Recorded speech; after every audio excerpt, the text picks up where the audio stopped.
Bonjour frères et sœurs dans le Seigneur, bienvenue sur la chaîne Source de vie et bienvenue dans l'émission Bénédiction matinale.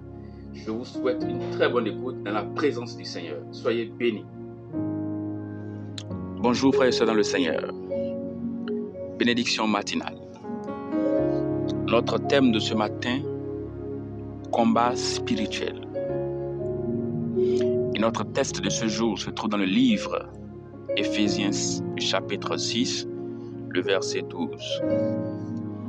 Car notre lutte n'est pas contre la chair et le sang, mais contre les dirigeants, contre les autorités, contre les puissances de ce monde de ténèbres et contre les forces spirituelles du mal dans les lieux célestes.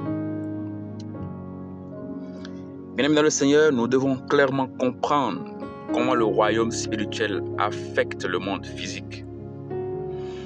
Vous ne pouvez pas affronter, résister ou combattre physiquement les puissances des ténèbres.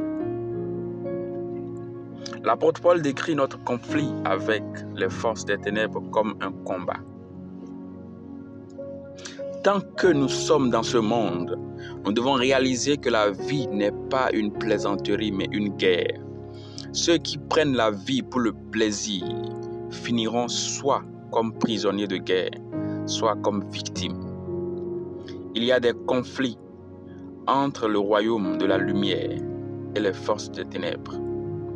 L'arme principale du diable contre l'humanité est le mensonge, la tromperie et les fausses accusations.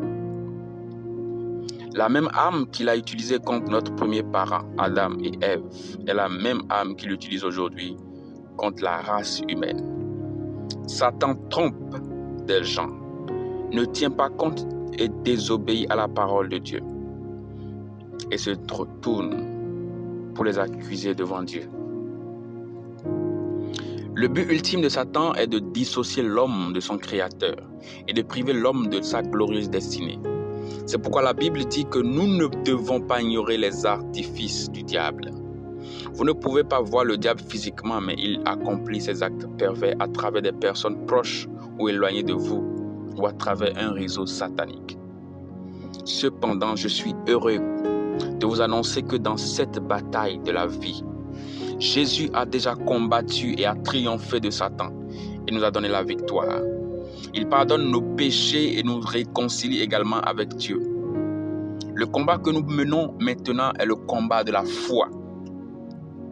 Vous devez être en Christ pour vivre victorieusement sur le diable.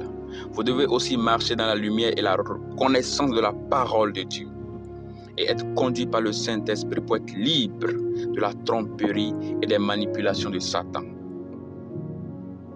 Je détruis toutes les manipulations dans votre vie, toutes les tromperies et mensonges du diable dans votre famille, sur votre entreprise. Je les détruis tous au nom puissant de Jésus. Vous accomplirez une destinée glorieuse au nom puissant de Jésus-Christ de Nazareth.